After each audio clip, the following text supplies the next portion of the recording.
G'day everyone, as promised I'm going to deliver another message of hope.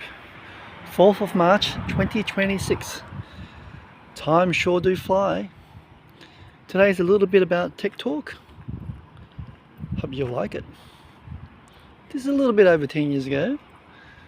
There was a phone I wanted so badly. Actually, it's embarrassing. It was the Motorola X. Now I won't pretend I've forgotten the details. Still in my head. I was reading reviews, watching comparison videos, tracking release dates because it was a really cool phone when I saw it. This phone was going to be the thing in my eyes. Well, okay, maybe not in a dramatic way. Just in a quiet, consuming way that wanting can occupy space in your head without you noticing how much of it has gone into it. Well, guess what? I never bought it. I bought the Motorola G instead because that's what I could afford at that time. Now the wanting didn't resolve though. It just moved. Something else arrived to replace it. And sure enough, the Motorola X slipped quietly off the radar. Which sounds like a victory, correct? Except it wasn't. The treadmill just found a new speed, round and round and round. And that's the mechanism. You run hard toward the thing. You get it or you don't. But the wanting briefly subsides, the baseline resets upward, and the hunger starts again. Does that feel familiar? It gets higher than before every time, and it's by design. I've researched this, there's a name for this. It's called hedonic adaptation. Big word, right? You can Google it. And in a marketing landscape, it's engineered to exploit that cycle. It's the treadmill runs that faster than any previous generation has had to manage. Let me have a seat here. I want to talk to you a bit more. Well, from my observation, Australia makes this particular seductive. You see, we live in what people casually call the lucky country. Relatively, we've got high wages by global standards. Real opportunity, right? And a reasonable safety net. Thank goodness for that. And here's something worth knowing about that phrase. See, I got it wrong. I thought it was Bob Hogg who talked about it, but it's actually Donald Horne. He coined that phrase lucky country in 1964. And he didn't mean it as a compliment. He meant it as a warning that Australia has prospered not through excellence, but through pure luck, and was being led by people who'd never been genuinely tested. You can see it on TV, right? Politicians. A lot of them don't have any interest in helping people at all. It's a phrase intended as a critique of national complacency. It was adopted as a badge of national pride, the lucky country. Look at it. We took the warning and put on a t-shirt, the lucky country. Now, if that isn't a parable for the hedonic treadmill, I don't know what it is. But I do know, have a listen to this. Ecclesiastes chapter 5, verse 10. He who loves money will not be satisfied with money, nor he who loves wealth with his income. This also is vanity. So the Bible will at least repeat it twice about the love of money, how dangerous it is. Okay? So it's not wealth is evil, and it's not also a good life is forbidden. None of that.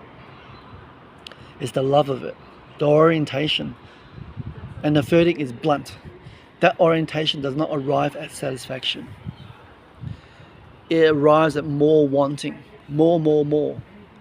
I mean, really, has it ever for anyone actually arrived at enough?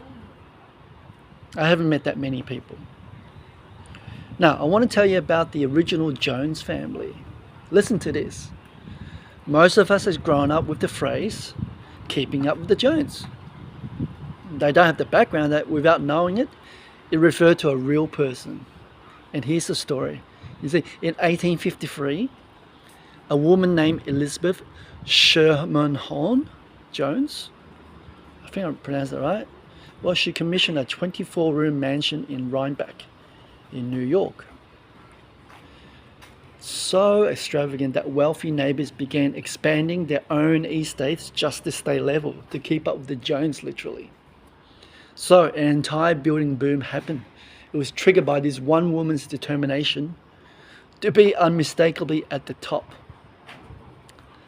Well, guess what? The mansion eventually sold at an auction for a fraction of its former value, because significant parts of the structure had fallen in. The grounds, once meticulously tended, had turned wild and overgrown. Yeah, the original Jones ended up with a ruin. You got to the point of the story? Let me tell you another one. I've also read recently about a couple, Keith and Emily. So I don't normally go to the website, but this was published on the Ramsey Solution website. This is their own words. They couldn't do anything halfway. Not just any apartment. It had to be a downtown loft.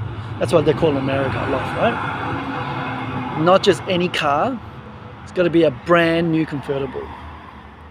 And Emily put it simply, everything their parents had spent 30 years building, they wanted right then, right?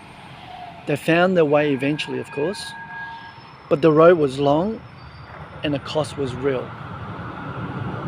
How many of you, put in the comment, how many of you know people like that? A real long hard slog for things that probably didn't matter in the end. Coming back to my experience, well, from the time at working for the Payday lending company, I watch a variation of this regularly. People borrowing money at interest rates, I said it before, right? I've seen it exceeding 40%. It's not to cover medical emergency. But guess what, guys? It's to go on a holiday. In one sense, I understood it humanly. People need a break. But I sat with that paperwork knowing what was likely coming. It's like the treadmill runs at every income level. And that's what my financial planner friend discovered sitting across from a couple earning over $400,000 a year who couldn't save 10% of it.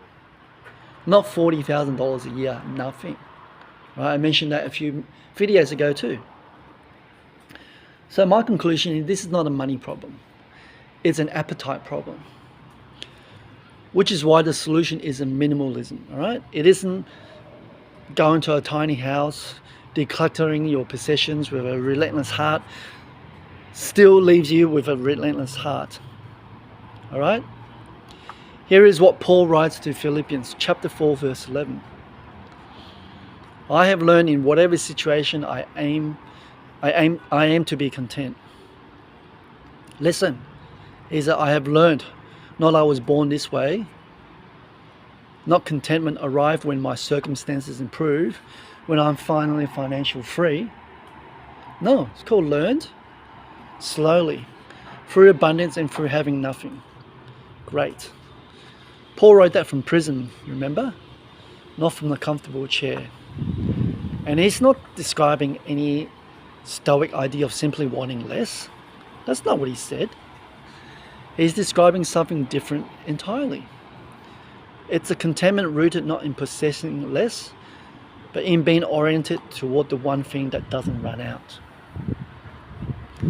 And that's how you get off the treadmill, once and for all. Not by wanting less, but by wanting differently. By reorientating the appetite daily towards a person rather than a possession. Hey, the treadmill works because appetite follows acquisition and then outruns it. Every single time.